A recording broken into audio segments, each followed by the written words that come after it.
June 4ರಂದು ಬೆಂಗಳೂರಿನ ಚಿನ್ನಸ್ವಾಮಿ ಕ್ರೀಡಾಂಗಣದ ಬಳಿ ನಡೆದ ದುರ್ಘಟನೆಯ ಬಳಿಕ ಇನ್ನು ಮುಂದೆ ಬೆಂಗಳೂರಿನಲ್ಲಿ ಯಾವ ಕ್ರಿಕೆಟ್ ಪಂದ್ಯವೂ ನಡೆಯುವುದಿಲ್ಲ ಎಂದು ಬೇಸರದಲ್ಲಿದ್ದ ಕ್ರಿಕೆಟ್ ಅಭಿಮಾನಿಗಳಿಗೆ ಕೊನೆಗೂ ಶುಭ ಸುದ್ದಿಯೊಂದು ಸಿಕ್ಕಿದೆ.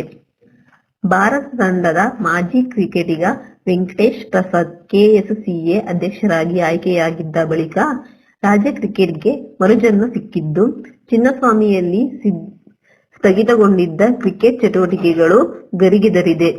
2026ರ ಐಪಿಎಲ್ ಆವೃತ್ತಿಯ ಉದ್ಘಾಟನಾ ಪಂದ್ಯ ಚಿನ್ನಸ್ವಾಮಿಯಲ್ಲಿ ನಡೆಯುವ ಸಾಧ್ಯತೆಗಳಿವೆ ಎಂದು ವೆಂಕಟೇಶ್ ಪ್ರಸಾದ್ ಹೇಳಿದ್ದಾರೆ. ಈ ಕುರಿತು ವೆಂಕಟೇಶ್ ಬಿಸಿಸಿಐ ಕಾರ್ಯದರ್ಶಿಗಳನ್ನು ಭೇಟಿಯಾಗಿದ್ದು, ಅವರು 2026ರ ಐಪಿಎಲ್ ಉದ್ಘಾಟನಾ ಪಂದ್ಯವನ್ನು ಬೆಂಗಳೂರಿನಲ್ಲಿ ನಡೆಸಲು ಆಸಕ್ತಿ ತೋರಿದ್ದಾರೆ. ಐಪಿಎಲ್ ಮಾತ್ರವಲ್ಲದೆ ಅಂತಾರಾಷ್ಟ್ರೀಯ ಪಂದ್ಯಗಳು ಕೂಡ ಇನ್ನು ಮುಂದೆ ಚಿನ್ನಸ್ವಾಮಿ ಕ್ರೀಡಾಂಗಣದಲ್ಲಿ ನಡೆಯಲಿವೆ. ನಾವು ರಾಜ್ಯ ಸರ್ಕಾರದ ಬಳಿ ಈ ಬಗ್ಗೆ ಮಾತನಾಡಬೇಕಿದೆ. ಅವರ ಜೊತೆ ಸಭೆ ನಡೆದ ಬಳಿಕ ಮುಂದಿನ ನಿರ್ಧಾರ ತಿಳಿಸುತ್ತೇವೆ ಎಂದು ಹೇಳಿದ್ದಾರೆ.